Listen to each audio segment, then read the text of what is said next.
Alors, comment dessiner un palmier? En fait, comment dessiner un cocotier? Parce que, hem, donc on s'aperçoit déjà que le tronc, à cause du vent, il est pas tout droit, il est très loin derrière. Et puis la deuxième chose dont on s'aperçoit, c'est qu'en fait, on peut faire un rond. Ah ouais, magique!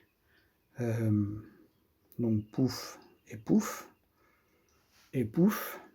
Et voilà, on a notre en fait, il va être comme ça même, puisqu'on va aller jusqu'au centre et puis après, on peut rayonner, sachant que, ça va pas être, un truc comme ça, en partant du centre.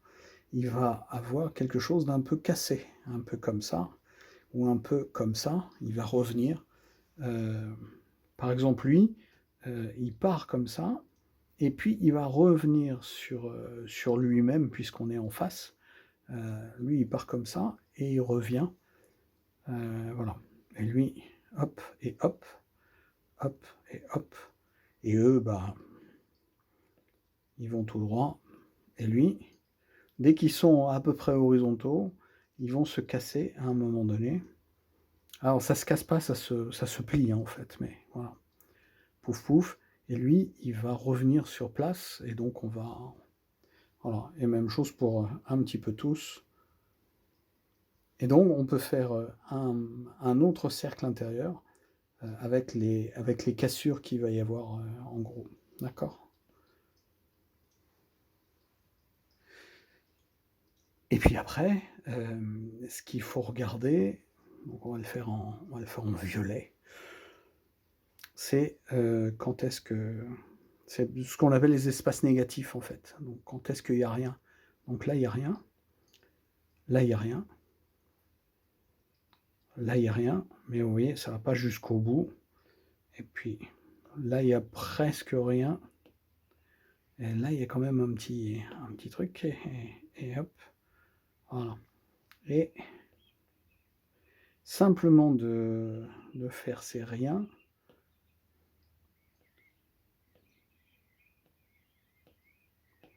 ça nous donne un petit peu,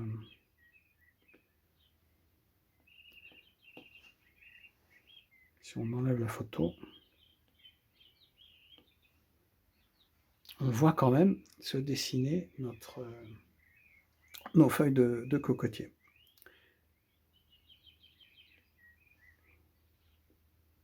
Et donc en rouge, quand on a, une feuille de cocotier, hem, on a la tige et puis de la tige, à un moment donné, heu, on le voit peut-être à partir de là, à un moment donné, donc on va avoir la tige nue et à un moment donné, elle va venir comme ça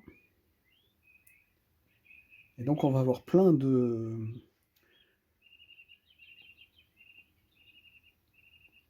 petites feuilles comme ça et puis ça va revenir comme ça.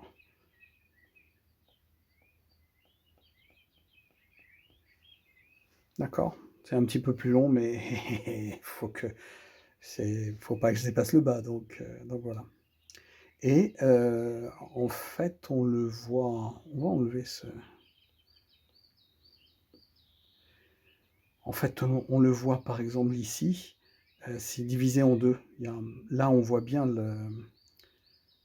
la tige intérieure et là, notre tige intérieure est sur le côté. Là aussi d'ailleurs, quand c'est parfaitement droit et donc ça fait que, la tige intérieure, c'est un peu comme la colonne vertébrale, ça va maintenir comme ça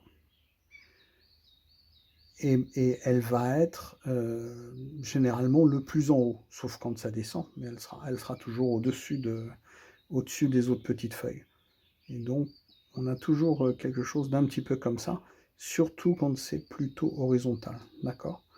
Quand ça descend et que c'est en face de nous ou quand ça monte et que c'est en face de nous, on va voir surtout les petits pétales et donc en gros, on va avoir un truc comme ça et puis hop et hop et à partir de là, on va faire plein d'œufs et tous les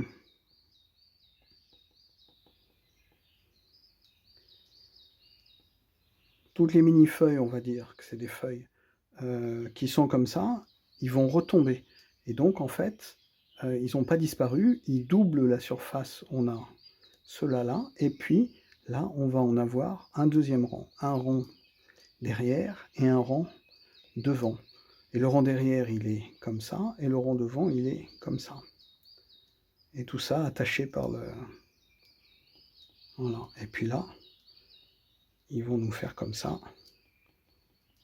Voilà.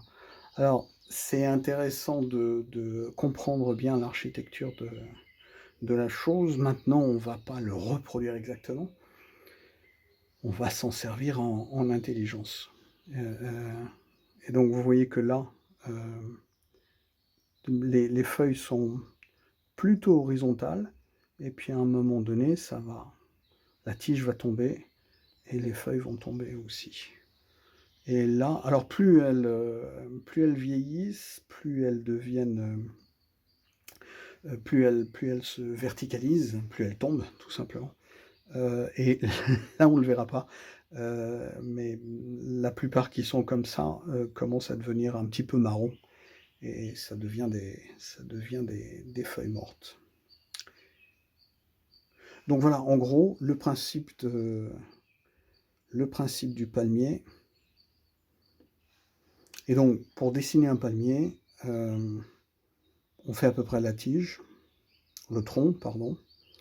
Alors moi, je le ferai jusqu'au centre, parce que comme ça va me permettre de faire un rond. Alors ça peut être un rond, ça peut être un petit peu un ovale, etc. Mais en général, c'est quand même un rond. Et vous voyez que tout de suite, ça prend... Voilà. Et après, je pars du centre, et puis je me fais la tige centrale.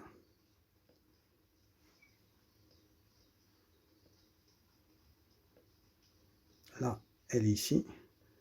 Là, et là. Et j'hésite pas à la courber un petit peu plus qu'elle n'est. Et là, je la fais revenir. Et du coup, après, parce que c'est comme ça un petit peu qu'on va s'en servir en peinture. Sauf que en peinture, tout ça, on va faire qu'un seul bloc. Et puis c'est juste à la fin qu'on va faire semblant de faire des petits trucs comme ça. Mais tout ça, ça va être comme ça. Et puis, pouf, pouf, pouf. D'accord? Et même chose, et là, voilà.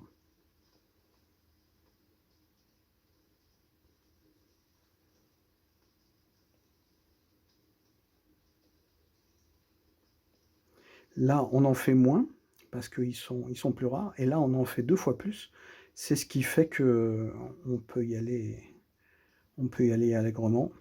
Le cœur, il va toujours être assez rempli, et des fois, il va y avoir des petites trouées, mais faites-les dans le geste, et puis si ça vient pas, ça vient pas. Par contre, toujours les poils, les feuilles orientées selon la tige. C'est la tige qui va dicter le truc. D'accord? Donc là, ben voilà, c'est tac tac. Donc rien n'empêche de le faire à l'extérieur parce que tout l'intérieur il va être d'un seul tenant. Et donc voilà, avec des fois des bouts, mais on peut bouffer un petit peu les bouts, on n'est pas obligé de respecter. Et là, ça commence à retomber un peu. Alors on peut le faire retomber un petit peu moins, tout simplement c'est la gravité qui fait que. Et là, ils sont... Voilà. Et donc, si on enlève la photo, voilà, on arrive à voir qu'on a... Et donc là, ça tire vers le bas, et puis à un moment donné, ça va tirer un petit peu vers le haut.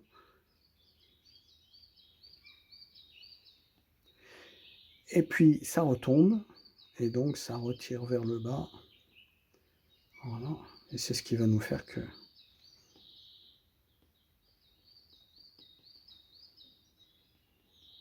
Oui, alors, moi je fais ça. Si on fait ça, c'est-à-dire moi je fais des allers-retours, si on fait des allées simples, c'est encore mieux. Là, j'essaye de gagner du temps et du coup, en précision, c'est pas aussi bien. mais ça nous meuble la chose. Plus rapidement qu'eux. Et là, je fais ceux derrière. Ceux de devant, ils étaient comme ça, et ceux de derrière, ils vont être comme ça. Et ils sont tous orientés sur la tige. Voilà, une fois que vous avez compris ça, à ce moment-là, on peut avoir un petit peu n'importe quoi en feuille, on va toujours retomber sur notre logique. Donc là, vous voyez, je lui fais un grand truc, et ah bah tiens, ça marche. Et là, d'un côté, donc ça va s'étendre un petit peu, et puis après, ça va se ramener. Je lui fais des petits machins, ça s'étend, et ça se ramène, et puis ça se confond avec le reste. Et pour le cocotier, voilà. Surtout que ceux-là sont en contre-jour. Et donc voilà qu'est-ce qu'on dessine à queue un sapin de Noël sous les tropiques.